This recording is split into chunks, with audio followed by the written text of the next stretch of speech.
So I just got done dealing with relationship separation anxiety, and here's the story.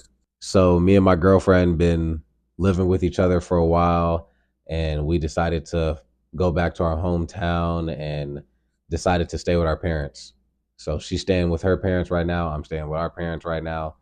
And me and my brother and I, we were driving home, and I don't know how the conversation popped up. I don't know, but out of nowhere, he was like, "You're probably dealing with separation anxiety right now." And I was like, "What?" He was like, "You're probably dealing with separation anxiety right now. Like you and your girl, y'all was living with each other for a while, and now y'all aren't. Like you're probably that's probably what you're probably dealing with that." It's like, not me. I know I'm not me.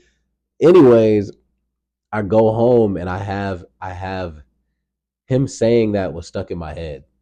So I go home, look it up, and this is what I read. You can experience separation anxiety in a romantic relationship.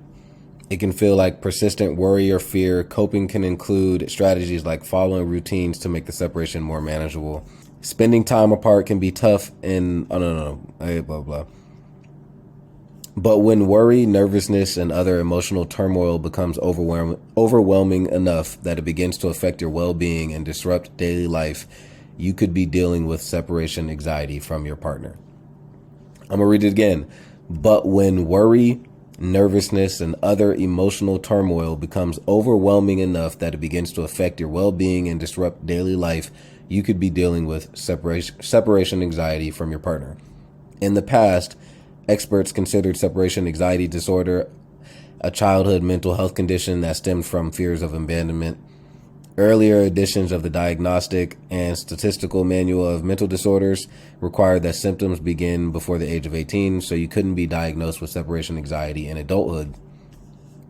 Most recent evidence supports the idea that adults can, in fact, experience separation anxiety, usually in the context of a romantic relationship.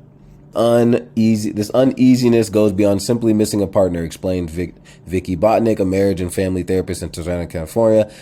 It might involve some deeper apprehension that you can't survive without them or fears they'll be hurt and you'll lose them forever.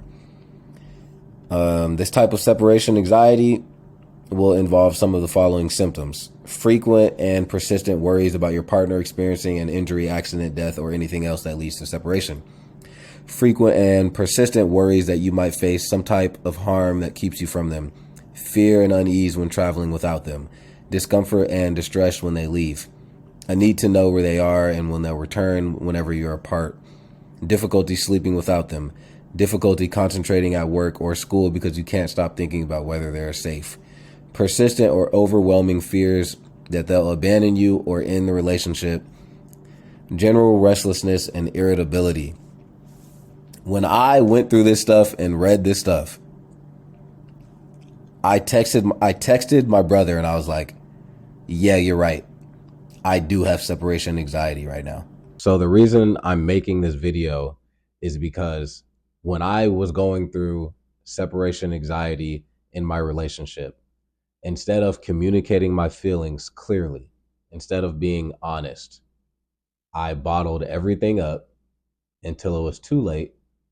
And then I called my girlfriend and I just went off. I just went off like a angry kid. I went off just being negative, blaming her, just being negative, just being a baby, being extremely soft. Probably one of the softest things I've ever did ever in my life. Childish, immature, negative, soft. And I'm making this video because I know I'm not the only man that is going to go through separation anxiety within the relationship. And there's always a positive way to go about things, right? Don't have too much pride that you can't communicate your feelings. You can't communicate you can't communicate your emotions. As men, we need to be able to communicate clearly, especially to our woman, to the person that we plan on. I plan on the relationship I'm in. I plan on marrying her. Yet I didn't want to be I didn't want to show just a tiny bit of vulnerability. I had too much pride to say, yeah, I'm hurting right now. I really need to see you. I feel away right now. I really need to see you. And instead of saying that, I instead went negative, went to the blame game, went off, just just acting soft and childish. And this is just a reminder to any other person that you don't got to do that. You don't got to do that. You should be able to communicate calmly and clearly how you feel and what you want to change within your relationship. If you can't be vulnerable with a person that you plan to spend the rest of your life with, who are you going to be vulnerable with? If you can't be vulnerable with the person that you plan to spend the rest of your life with, why are you with them? Yeah, I'm just asking. And I had to ask myself that too.